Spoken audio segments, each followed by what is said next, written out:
Hi, it's Audrey. Today I wanted to talk about some wellness hacks for when you're busy and stressed, or even if you're just not feeling very much like yourself and you want to get back into enjoying life again. So my first hack is to spend longer getting ready for bed. So if you have a lot on your plate and you're always stressed and you find yourself staying up late or maybe doing unproductive things before bed, it can be really hard to make yourself actually get a good amount of sleep.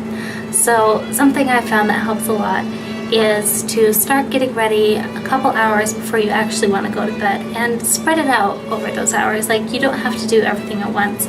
Maybe change into pajamas so that while you're working on that school assignment you can lounge around in your pajamas, or maybe brush your teeth after dinner so that that's out of the way. Wash off your makeup when it starts getting a bit later.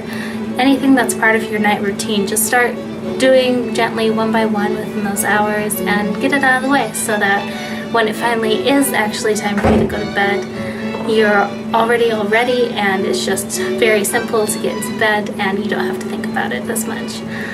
So I find that makes going to bed a lot easier if you're someone like me who's a night owl and always wants to be up. So my second tip is to always get ready for the day.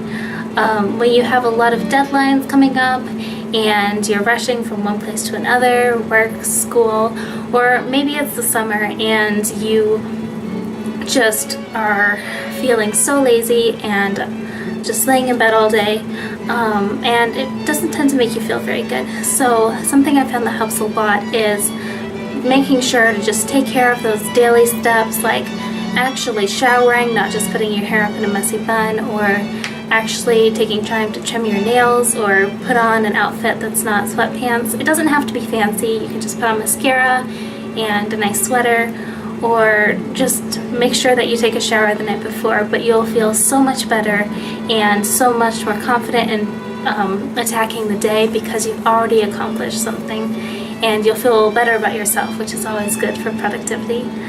So my third tip is to stretch your mind in fun ways. And when you have an overwhelming workload, or maybe you're on break and Netflix is just all you want to do, that really helps your mind get into a rut.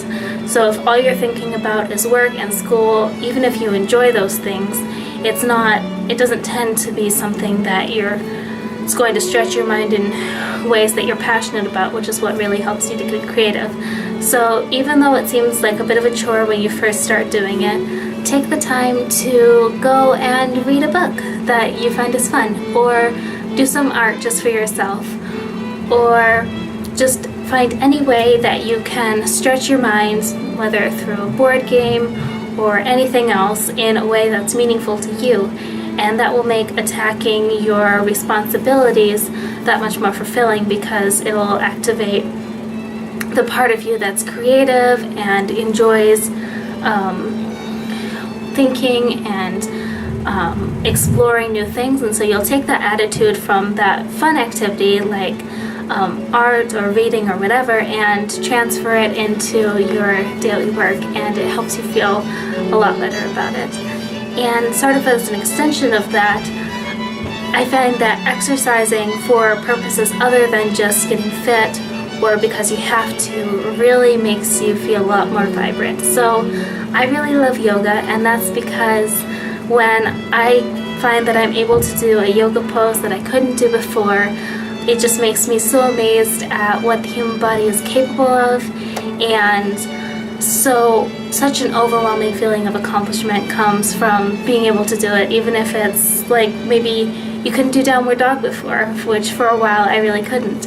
And it just makes you that much more enthusiastic about taking care of your body and enjoying who you are. And it doesn't have to be yoga, it can be whatever you find fun. I've definitely looked up videos of like hip-hop dancing online before.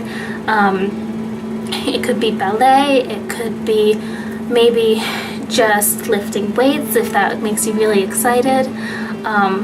Parkour, as long as you do it safely, and just anything that makes you excited about what your body can do, helps you feel like you're learning a new skill and accomplishing something, And taking that attitude towards exercise is so much fun and so good for you, and it'll make you have a lot more positive attitude towards your body.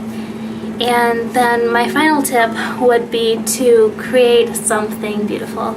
So when you're rushing through life and you have so much to do,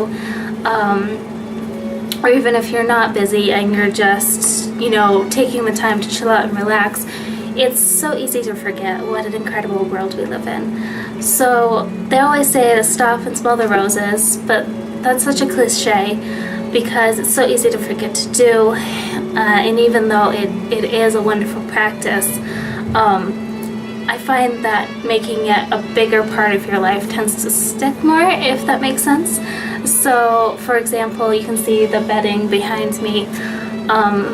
Having a pretty place to sleep with some colorful pillows and blankets that weren't very expensive just helps me feel good about life, and I find that making the space that I live in reminds me of the beauty of the world and how amazing it is. Really helps me to enjoy life a lot more.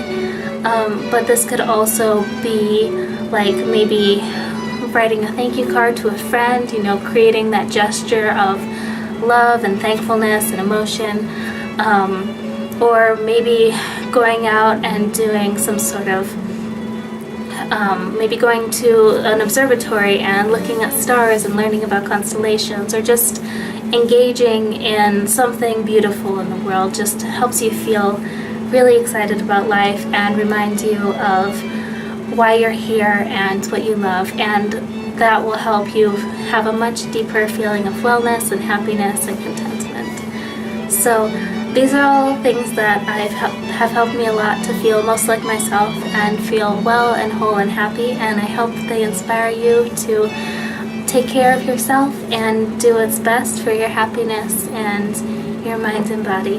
I hope you have a wonderful week, and I'll see you next Thursday. Bye!